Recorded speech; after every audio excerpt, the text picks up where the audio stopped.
Well, get this, Bill. Bullies are now moving from the schoolyard to cyberspace, targeting underage girls at home, pressuring them into stripping online. So how does this happen, and what exactly can be done about it? Well, joining us now is Faye Mishna, a professor at the University of Toronto. Faye, thank you so much for being with us. You conducted this study into online bullying, which is now getting out of control. I think people look at this and they say, how on earth would you get a young girl to strip online against her will?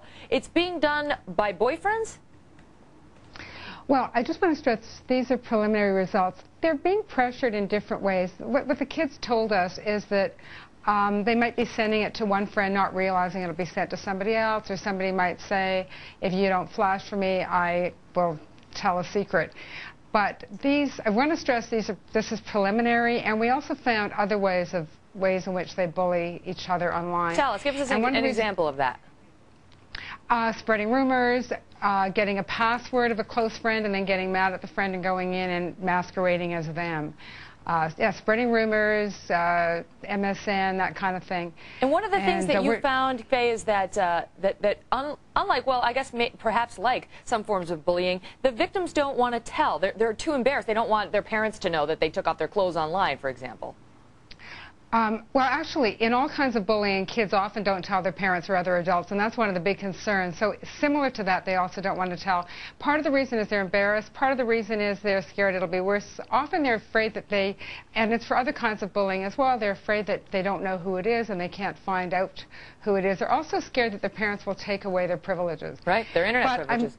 And do you... Their computer privileges. You know, I'm wondering this. Is there pressure on young girls in today's day and age, more so than before, to titillate? I'm thinking of that Miss Nevada, who we all saw in the picture kissing with the other girl. And I think there is pressure on young girls to engage in that kind of behavior when they might not otherwise want to do it because they think that's what they need to do in order to be attractive to boys or men. Well, I think that's a larger issue in terms of the pressure. In terms of what's happening online, one of the reasons we're doing this bigger study is we really need to take these other results with a grain of salt because they're preliminary. We need to really find out the extent of the problem. We really need to know how serious it is. What we do know is cyberbullying in general is a problem. It's a new problem that's come out of the communication technology age. Yeah, and this can have long-lasting negative psychological effects on the girls, no? Yes, but I want to stress the other kinds. This is only one of the ways of cyberbullying. All kinds of bullying and all kinds of cyberbullying, yes, can have long-term negative effects. Is it still, you know, Faye, I think when we were growing up, it wasn't something so much that parents would get involved in, you know, sort of like let the kids work it out, let them fend for themselves, that's the way it works. Is that still the case, and should it be? It shouldn't be the case. I think it was the case when we were growing up because people just said, oh, it was normal and it didn't really affect people. Remember that saying, sticks and stones will break my bones, but names will never hurt me?